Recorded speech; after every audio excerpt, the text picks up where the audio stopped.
Vê se eu não tô sentindo. Pode ir, doutor. Nossa, mas esse cara é... Tem uma paciência, hein, doutor? Tem que ter, né?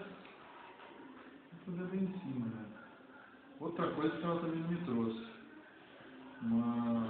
Fio? Fio. Mas ela perguntou o fio pra você? Ai, mesmo alguém? Anestesia e tira a dor, não tira a sensibilidade, senhor. O tato continua. Vou tentar fazer mais que isso.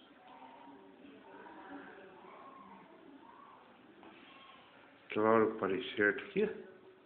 Oi? Falando com ele ali. Ah, pra ver se... já tá nascendo. Filma ali. Olha lá o fiozinho lá. Deixa eu levantar aqui. Aqui, doutor. Só pra encher o saco seu aí. Puta que pariu. Ah, tá. Ah, aqui eu tô filmando aqui, que você quer ficar olhando o quê, pô?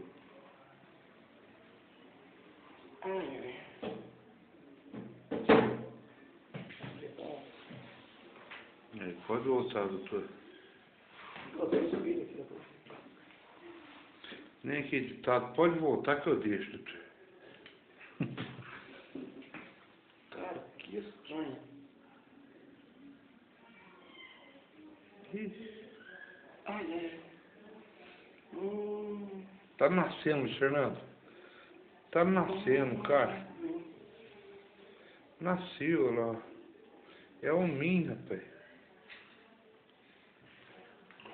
Acabou, meu filho. Vixe, Maria. Grande ou não?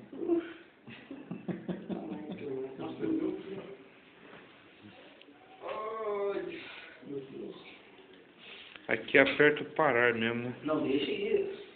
Deixa eu dar uma lavadinha com a chocaminha, só pra aproveitar.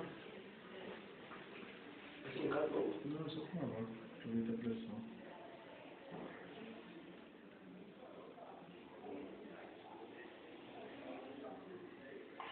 Mas dá um choque. Olha, seria bom dar um pontinho.